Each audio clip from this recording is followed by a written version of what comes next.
Bien-aimés dans le Seigneur, bien-aimés d'ici et d'ailleurs, bien-aimés chers amis internautes, bonjour. Je suis Jeanne Monnet, révérend. Je suis servante de l'Éternel, par la grâce de Dieu. Je suis votre coach, je suis votre ami, votre soeur, votre conseillère. C'est selon l'angle qui vous convient. Toujours est-il que je suis là pour notre émission de tous les mardis à 13h30, une nouvelle. Émission au travers de laquelle réellement nous venons pour des questions en rapport avec le mariage. C'est vrai qu'il y a pas mal d'autres thèmes que nous avons sur la liste et dans notre ligne éditoriale que nous aurons à traiter, mais pour l'instant, nous sommes arrêtés dans le village, donc du mariage, dans le village de monsieur et madame et des enfants. Et donc, nous sommes sur la question jusqu'à ce que Dieu nous inspire par ainsi. Je voudrais donc vous saluer tous autant que vous êtes, qui nous suivez depuis, et vous qui, certainement pour avoir entendu parler de l'émission Nous prenez pour cours, je vous aime. Sachez que notre émission commence toujours par des salutations et la prière, et de votre part par des Amen et des cœurs. Je finis ma part, vous envoyez votre cœur et nous avançons. Voilà, l'équipe technique aussi vous salue. À la vidéo, on a donc mon très cher et brillant fils, voilà, pasteur Thierry, voilà, qui est chargé donc de faire en sorte que vous ayez l'image, que vous ayez. Et donc au son, on a un homme aussi très efficace, Lia Tapé Noé, voilà, serviteur de l'Éternel, qui lui se charge de faire en sorte que vous ayez l'écho de ma voix. J'espère qu'elle vous convient. Et puis on a la régie, et puis on a la charmante dame qui s'occupe de tout mon décor. Voilà. Alors, j'aimerais simplement commencer par la prière, bénir Dieu avec vous et voilà, recommander donc cette émission. Voilà.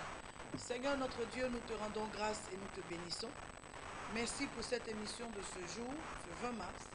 Nous prions afin que tu prennes le contrôle, que ta grâce soit répandue sur cette émission, que ton esprit, Seigneur notre Dieu, soit propagé au travers de ta parole dans les cœurs et qu'il y ait un impact pour cette émission. Merci pour toutes les personnes qui nous suivent, qui nous suivront. Le thème d'importance, il est capital. Nous comptons sur ta grâce, Seigneur, pour nous inspirer et pour faire du bien aux uns aux autres. Accorde des solutions, inspire, éclaire, en sorte que des personnes puissent entendre, Seigneur, des points qui touchent réellement leurs problèmes au quotidien et que ce soit des solutions et des réponses à leurs prières au nom de Jésus. Amen. Alors depuis tout à l'heure, il y a un cantique qui me montait à l'esprit. Laissez-moi le fredonner.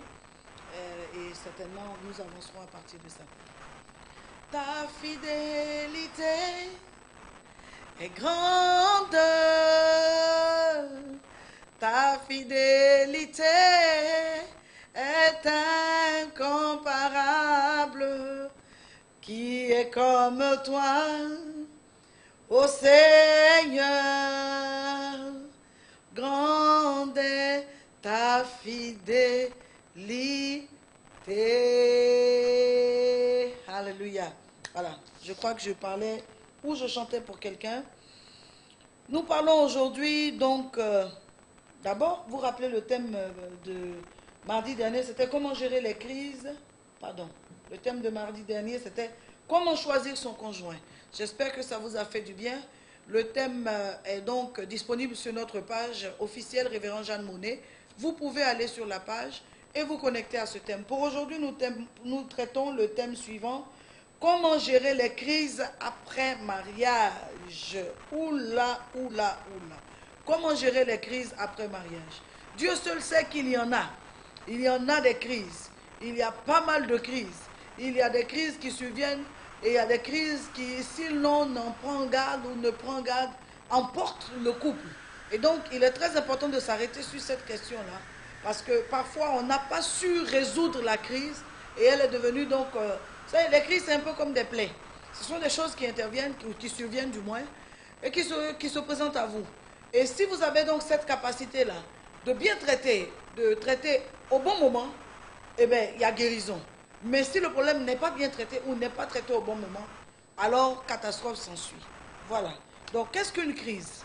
Une crise est un trouble. Une crise est un malaise.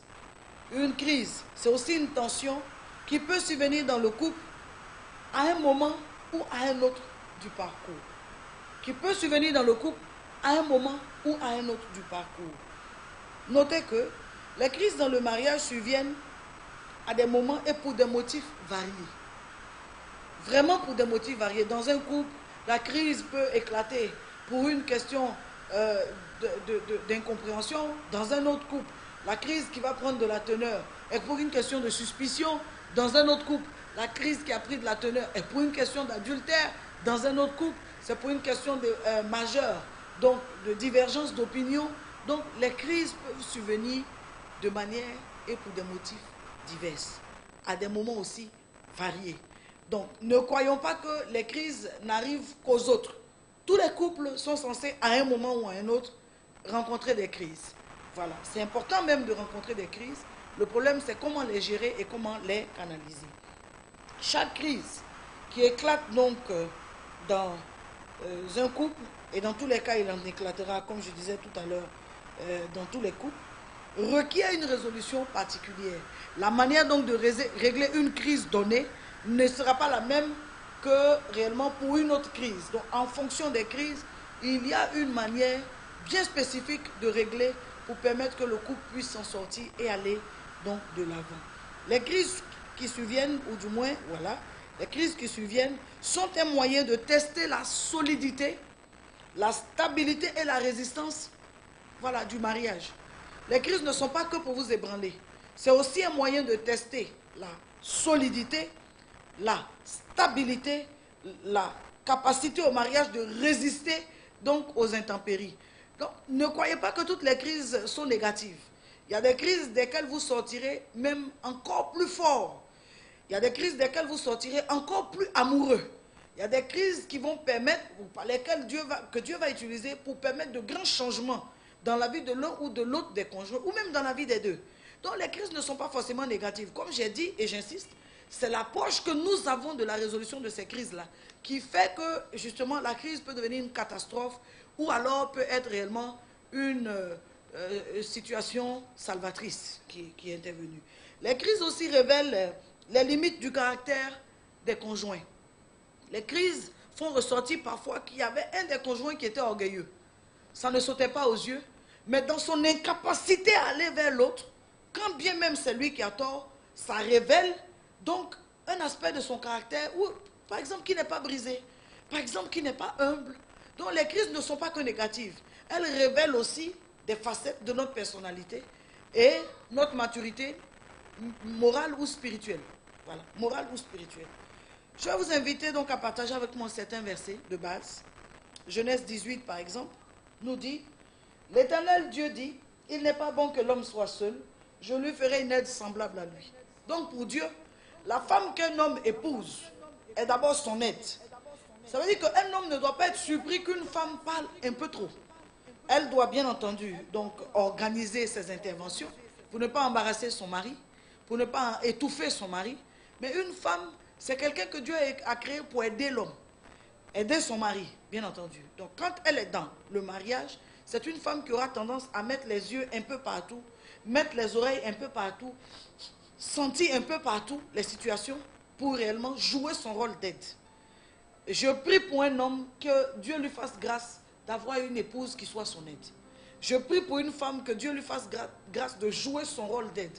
Parce que quand c'est le cas de figure, réellement ça roule, tout va très bien, tout se passe bien. Voilà, donc nous avons lu ce passage-là. Sachez que les femmes sont des aides. Notre rôle en tant que femme, mais pas simplement que femme, en tant qu'épouse, notre rôle est d'aider notre conjoint. Et donc dans le mariage, nous aurons cette tendance-là à toujours regarder quelque chose que le mari trouve bien. Et nous, voir la faille dans cette question, ou dans cette situation, ou dans cet aspect-là, et au travers de cet aspect-là, rattraper réellement pour amener donc l'ordre là où il y a le désordre. Il y a un autre passage aussi que je voudrais partager avec vous. Je l'ai tiré de Jacques, chapitre 1, voilà, verset 5. Si quelqu'un d'entre vous manque de sagesse, qu'il la demande à Dieu, qui donne à tous simplement et sans reproche, et elle lui sera donnée. Donc pour dire à quelqu'un que dans la résolution des crises, il y a des ingrédients. Voilà, je poursuis donc avec ce point-là. Il y a des ingrédients qui sont utiles et indispensables pour régler les problèmes au sein d'un couple. C'est une tension qui est survenue, c'est une incompréhension, c'est réellement une froideur qui est survenue, toujours est-il que réellement les choses ne se passent pas comme il se devrait. Il y a une situation qui pèse donc dans le couple, qui peut être liée à une raison ou à une autre. Pour le moment, nous n'en sommes pas encore aux raisons, mais toujours est-il qu'il y a un malaise dans le couple. Et il faut de la sagesse. Voilà, allons-y sur les ingrédients qu'il faut pour régler les crises au sein du couple. Il faut de la sagesse. De la part de l'homme comme de la femme. S'il n'y a pas de sagesse, il va être réellement difficile parfois. On peut avoir raison, mais ce qu'on est en train de dire, on le dit mal. On peut avoir raison, mais ce qu'on veut faire, on est en train de mal le faire. On peut avoir raison, mais la manière de vouloir régler le problème, on est en train d'aller sur une mauvaise option. Donc, il faut de la sagesse. Ce n'est pas dans tous les problèmes ou pour tous les problèmes qu'il faut impliquer des gens. Je parle de sagesse. Alors qu'il y a des personnes, réellement en tant que conjoints, qui ont toujours besoin d'aller chercher des gens pour venir réellement régler un problème qui se passe entre eux et leur conjoint. Ce n'est pas comme ça. Il faut de la sagesse pour savoir à quel moment régler le problème, où régler le problème, comment régler le problème, avec qui régler le problème. Parfois, vous n'avez besoin que d'être trois, c'est-à-dire vous, votre conjoint et Dieu. À vous trois, là, vous pouvez régler le problème. Parfois, il y aura vous, votre conjoint, il y aura Dieu. Mais Dieu va utiliser des personnes comme des conseillers qui vont réellement vous aider par leur expérience de la vie à régler vos problèmes. Il faut de la sagesse. Ce n'est pas une question d'âge, c'est une question de sagesse. Ce n'est pas parce que je suis âgé que je sais forcément régler un problème dans le couple. Je peux aller même chercher une personne parce que je trouve qu'elle a de l'âge, venir même, c'est son intervention même qui va maintenant gâter tout le problème.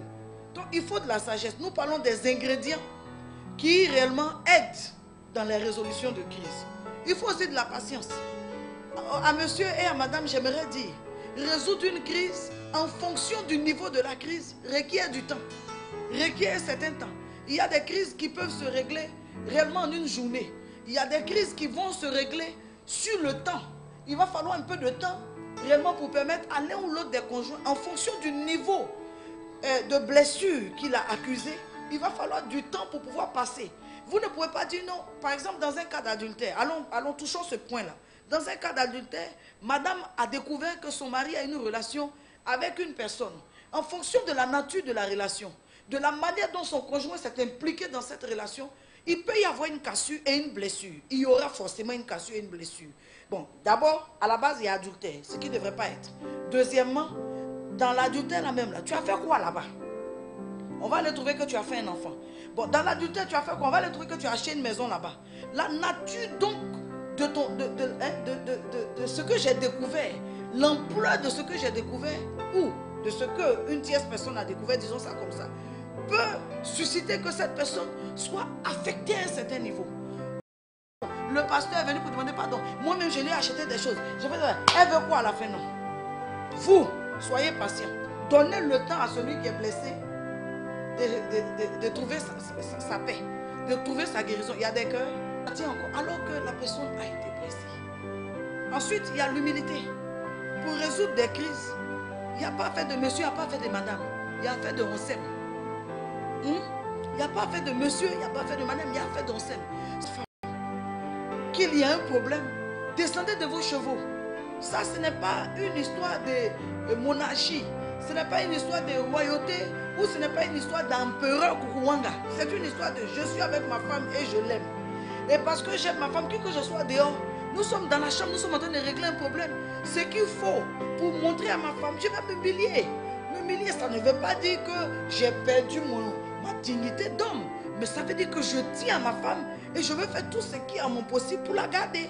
Tout simplement. Madame, vous aussi, même si vous êtes en position de force dans cette crise-là, et que c'est vous qui avez raison, n'abusez pas, ne tirez pas trop. Je suis en train de parler des ingrédients qu'il faut réellement dans la sauce de résolution des crises. On n'a pas fini. Il y a beaucoup à dire aujourd'hui. Que c'est une résolution qui n'ira pas bien loin. Si vous voulez que la résolution aille au fond et tienne, vraiment il faut la prière. C'est la prière, par la prière que Dieu va apaiser les cœurs. C'est par la prière que le problème va quitter la sphère spirituelle et rentrer dans une sphère pleinement physique pour que le problème se règle à un certain niveau. Il faut du discernement et enfin il faut de l'amour. Voilà donc 7 ingrédients dans la sauce de la résolution donc des crises et des conflits. Sagesse, patience, humilité, tolérance et pardon. C'est un seul ingrédient. Prière, discernement et amour. Discernement pourquoi? Parce que parfois même les gens qui vous donnent les informations pour alimenter la crise, ce sont des informations pour lesquelles si vous ne discernez pas, vous pouvez même vous laisser induire en erreur. Il faut discerner. Discernement parce que parfois, vous êtes même en train de régler un problème. Pendant que vous voulez laisser tomber, l'ennemi même est en train d'utiliser quelqu'un, même ça peut être votre conjoint, pour envenimer la situation. Mais quand vous avez du discernement, vous dites, je vois l'œuvre de l'ennemi dans ça, je ne vais pas me laisser aller. Je sais qu'en temps normal, mon conjoint ne réagit pas comme ça. Il doit être en train réellement de traverser une phase où il est sous emprise. Et vous vous mettez donc à la prière. Je voudrais toucher maintenant 5 vérités que les conjoints doivent connaître. On n'est pas encore rentré dans le vif même du sujet. Nous sommes en train d'établir les fondements qui permettent une bonne résolution des crises. La vérité que tout le monde doit connaître, ou 5 vérités que tous les conjoints doivent connaître. Premièrement, tout le monde a besoin d'échanger. Ne croyez pas que vous êtes arrivé à un niveau, vous êtes tellement mûr, tellement adulte, tellement éclairé, tellement ceci et tellement cela. Par moments, il y a des gens qui ont une suffisance qui est... Ça étouffe. Tout le monde est appelé à changer. On s'est mis ensemble. Dieu, dans tous les cas, veut que par notre vie commune, certains aspects de ma personnalité changent. C'est ça qui se manifeste au travers des crises là. Et au travers de ça, Dieu aussi va travailler dans ma vie. Tout le monde a besoin de changer quelque part. Donc, dans la vie à deux, il faudrait beaucoup d'humilité. Comprendre que si mon conjoint est en train de dire, ah, chérie, vraiment, cette chose que tu fais, ou bien tu as cette manière de me parler, ou il faut essayer de voir pour changer. L'histoire de dire, non, moi je suis comme ça. C'est comme ça on m'a élevé, c'est faux. C'est vrai qu'on t'a élevé comme ça, mais c'est faux que tu peux pas. 5e et dernière vérité, avant d'aller sur d'autres points, c'est que seul Dieu peut opérer des changements durables. Donc, même si un homme ou une femme change apparemment à cause d'un autre homme, c'est-à-dire changement humain, vous allez voir que ça ne peut pas durer. Au bout de quelques temps là-bas, il va reprendre sa vraie nature. Il n'y a que Dieu qui puisse vraiment opérer des changements durables en nous. J'ai dit ces choses pourquoi? Parce que parfois, les solutions suggérées. Premièrement, la nature des conflits peut être, les conflits peuvent être liés aux incompréhensions. On n'arrive pas à se comprendre sur diverses questions. On ne se comprend pas. Et à force de ne pas se comprendre, ça devient une crise. Ça devient une crise. À force de ne pas la régler, la crise, le fossé, donc s'approfondit. Et finalement, ça devient une crise qu'on ne peut pas maîtriser. Ça arrive à quelle période? Tout au long du mariage, les incompréhensions surviennent. Il n'y a pas un moment spécifique où il y a des incompréhensions. Aussi longtemps qu'on est marié, il y a des incompréhensions. Aussi, mais si on ne fait pas attention même là, pendant même qu'on est en train de préparer le mariage, il y a des incompréhensions. Oh, pourquoi tu veux faire ça chez ta maman? Pourquoi tu veux faire ça chez ton papa? Pourquoi c'est chez ton oncle qu'on doit faire? Donc les incompréhensions peuvent survenir à n'importe quel moment. Sachez que sur toute la période de notre marche, voilà, ensemble, il y aura des incompréhensions. Les solutions suggérées sont une communication transparente et la prière. Là où il y a des problèmes d'incompréhension, il faut s'asseoir, se parler et puis prier. Ça va résoudre le problème. La deuxième source de conflit, donc dans le mariage, qui entraîne des crises, ce sont les conflits d'aspiration. Je veux une certaine vie, tu veux une autre vie. Je veux une famille, toi tu veux faire plein d'enfants. Dès qu'on te touche, tu es enceinte. Ça, ce sont des problèmes d'aspiration. J'ai tout le temps de ma vie aspiré à. Je me mets avec quelqu'un, je réalise que nos aspirations divergent. Donc les problèmes d'aspiration surviennent de manière générale les 12 premiers mois après le mariage. Majoritairement pour des personnes qui... Elle prend, donc on lui monte la tête, elle prend ça et puis elle vient. Mauvaise influence extérieure, ça peut être aussi les parents. Mais pourquoi vous vous sentez obligé d'expliquer tous vos problèmes à vos parents? Je ne comprends pas. Bon, moi, je suis la fille. Parce qu'au-delà de tout, je suis son enfant. Donc, je dois la mettre. Parce qu'on ne peut pas être juge et parti à la fois. Je dois la mettre à l'abri de ça. Elle n'interviendra que si je n'ai pas le choix. Mais sinon, pour que la crise soit résolue. Vous voyez les problèmes qu'on a dans nos pays, on s'en va prendre, chercher tel... Bon, quand on a un problème ici, Et puis on s'en va prendre par exemple, je fais diversion, hein, voilà. On s'en va en France, demander à la France de venir, ils ont que des intérêts à ce que Dieu soit glorifié. Pourquoi j'ai dit qu'ils ont un intérêt à vous voir unis? Leur intérêt de vous voir unis peut être simplement lié au fait qu'ils tirent avantage de votre union. Ils tirent bénéfice financier ou pécunier de votre union. Mais allez vers des personnes qui vont voir la gloire de Dieu quand vous serez ensemble à partir de ce moment-là. On peut avancer, dernier point, les cas d'infidélité. Voilà, la nature des conflits, des crises peut subvenir donc du problème d'infidélité. Quand il y a problème d'infidélité, voilà, ça ne va pas, j'ai attrapé celui-là, l'autre dit non, j'ai découvert, l'autre dit non, j'ai vu les messages, l'autre dit non, moi j'ai vu les photos, l'autre dit on m'a dit, l'autre dit non, c'est avéré, l'autre dit non, c'est prouvé. Et toutes ces questions-là, c'est difficile. Voilà. Pour les mauvaises influences et pour les questions d'influence, il faut que réellement Dieu vous aide à trouver quelqu'un qui réussit à vous mettre ensemble sur une même table, voilà, pour communiquer. Je voulais donner donc quelques secrets. Voilà, quelques secrets qui permettent, voilà, je grignote deux petites minutes, quelques secrets qui permettent de canaliser, voilà, la situation quand ça va mal. Premièrement, c'est se rappeler des bons moments. Quand il y a des crises, si vous ne voulez pas en tout cas être sorti du foyer à cause de trop de pression, pendant que vous êtes seul, rappelez-vous de vos bons moments. Rappelez-vous des choses que vous avez fait ensemble. Comment vous avez commencé, les bons côtés de l'autre.